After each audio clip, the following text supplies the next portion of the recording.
कहते हैं जो व्यक्ति अपने जीवन में एक बार श्री लॉर्ड जगन्नाथ जी का रथ खींच ले वो जीवन और मृत्यु के चक्र से मुक्त हो जाता है। अब ऐसी बहुत सारे प्रश्नों के साथ हम पहुंचते हैं जगन्नाथ पुरी रथ यात्रा के लिए।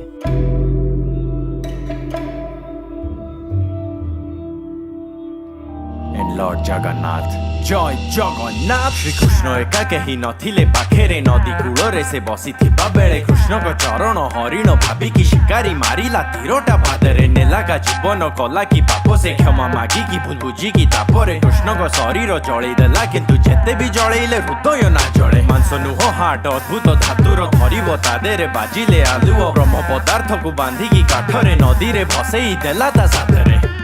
पुरी राजा बड़ भक्त ब्रह्म पदार्थ विषय जानिले से स्वप्न रे चाहिले हृदय द्वारा गढ़िबे से मूर्ति पर कहीं भी कारीगर करि पारिलेनि सृष्टि। तो विश्वकर्मा आसी राजा को कहिले कि 21 दिन पाई एकुटिया काम करिवे आहार पानी भी नाही मूर्ति सब गढ़िबे पर 14 दिन रे महारानी पूरा डरिले आउ खोली देले से कपाट। विश्वकर्मा नथिले मूर्ति समाप्त ब्रह्म पदार्थ ता भितरे नथिला गोड़ हाथ आउ प्रति 12 वर्ष चेंज हुए मूर्ति काठ।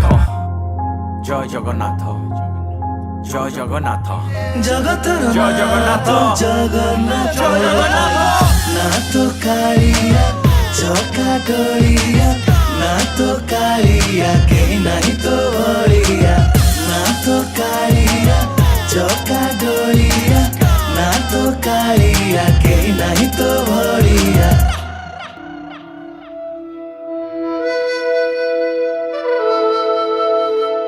हाँ तो चिराग जी, जैसा आप मुझे बता रहे थे कि आपकी ट्रेन वहाँ पर थोड़ी लेट पहुँची, लगभग 8 बजे के आसपास जी। तो फिर आपने वो सब रिकॉर्ड कैसे किया?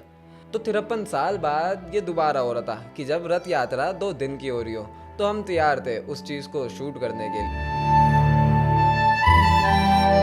Once upon a time, Indradyumna नाम के राजा भारत पर राज करते थे और भगवान विष्णु के भक्त इतने बड़े कि जैसे मानो भगवान के दर्शन करने की इच्छा उन्हें कई अरसों से थी।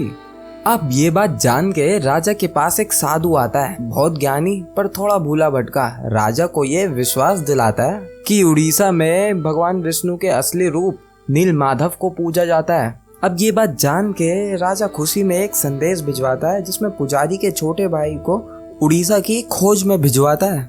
पुजारी का भाई विद्यापति उड़ीसा पहुंच तो जाता है पर वहाँ वो ये पाता है कि देव पूजा की जगह उन्हें कोई नहीं दिखाता।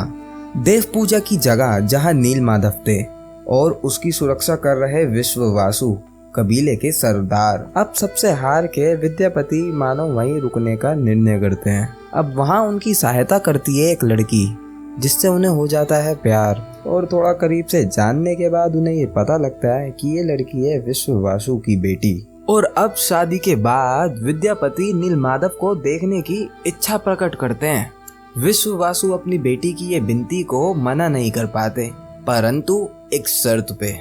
अब विद्यापति को पूजा के स्थान पे तो ले जाया जाता है मगर आंखों पे पट्टी बांध के ताकि वो रास्ता ना देख पाए। अब गुप्त गुफा का नजारा कुछ यूं था कि जैसे विद्यापति ने नील माधव की दिव्य छवि देखी तो वो देखते ही रह गए। अब कुछ समय बाद राजा विद्यापति के साथ गुप्त गुफा तक पहुंच जाता है। अब हुआ कुछ ऐसा था कि विश्ववासु विद्यापति की आंखों में पट्टी बांध के तो ले जाते हैं परंतु विद्यापति अपने हाथों में सरसों के दाने गिरते हुए जाते हैं जिससे जब वो राजा के साथ दोबारा वापिस आए तो रास्ता खोज पाए। अब जैसे ही राजा गुफा में पहुंचे तो उन्हें वहां कुछ नहीं मिला, जैसे नील माधव अंतर ध्यान हो गए हों। अब ये देख के राजा का मानो दिल ही टूट गया था। क्या अब उनकी किस्मत में नील माधव के दर्शन थे?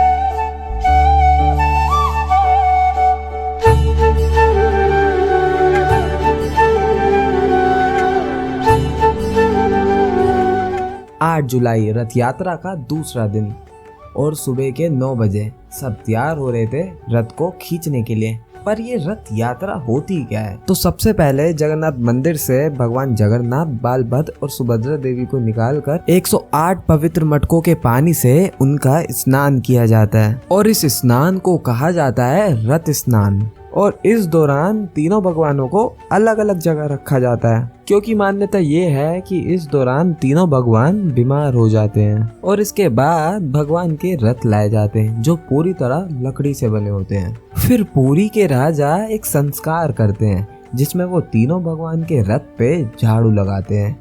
इसके बाद तीनों भगवान के अलग अलग रथ में प्रतिष्ठा की जाती है। भगवान जगन्नाथ के रथ का नाम नंदी घोष, भगवान बालभद्र के रथ का नाम तालध्वज होता है और देवी सुभद्रा देवी के रथ का नाम दर्पदलन होता है। अब यहाँ का नज़ारा कुछ ऐसा लग रहा था कि मानो हर गली हर शहर से लोग बस इस आस में आए हों कि उन्हें श्री लॉर्ड जगन्नाथ जी के रथ को खींचने का मौका मिल जाए।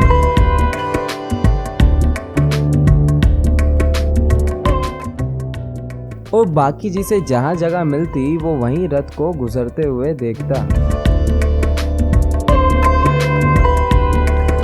अब हर बार की तरह जुलाई में गर्मी कुछ ज़्यादा ही थी, पर प्रशासन और पुरी के लोग भक्तों की पूरी सहायता करते हुए दिखाई दिए।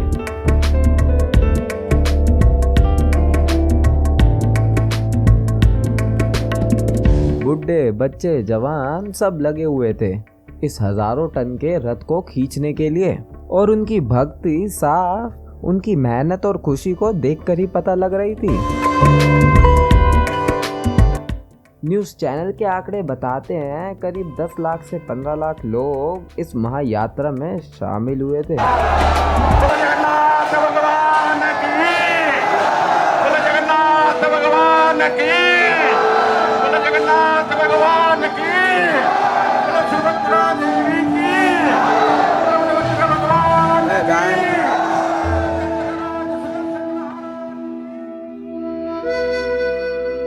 आने वाले वर्षों में जब बच्चे बूढ़े बड़ा रथ ना खींच पाए, वो पूरी श्रद्धा से छोटी रथ यात्रा निकाले। मैं अवश्य आऊंगा। मगर क्या तुम छोटे रथ में समा पाओगे? तो रथ तो निकाल, मैं अपना आकार बदल दूंगा।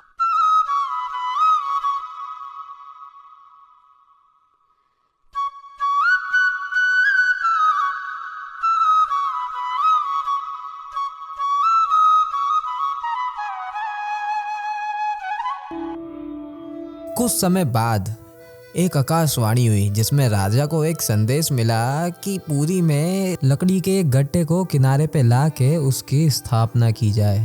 और राजा ने भी ठीक बिल्कुल वैसा ही किया, परंतु कोई उस लकड़ी में से कुछ तराश ही नहीं पाया। वो बात ऐसी थी ना कि भगवान विष्णु की छवि किसी ने देखी ही नहीं थी। अब इस नामुमकिन से दिख रहे काम को करने प्रकट होते हैं देवताओं के शिल्पकार विश्वकर्मा। पर उन्होंने भी राजा के सामने एक शर्त रखी, 21 दिन तक उनके कमरे में कोई नहीं आना चाहिए। परंतु 15वें दिन पे रानी का सब्र टूट गया और उन्होंने दरवाजा खोल के देखा कि विश्वकर्मा गायब हो चुके और उनके पीछे थी आधी अधूरी लकड़ी की मूर्तियां। और माना जाता है वही मूर्तियां पुरी के मंदिर में अभी भी स्थापित हैं। और इस रथ को 3 किलोमीटर दूर गुंडीचा देवी टेम्पल ले जाया जाता है।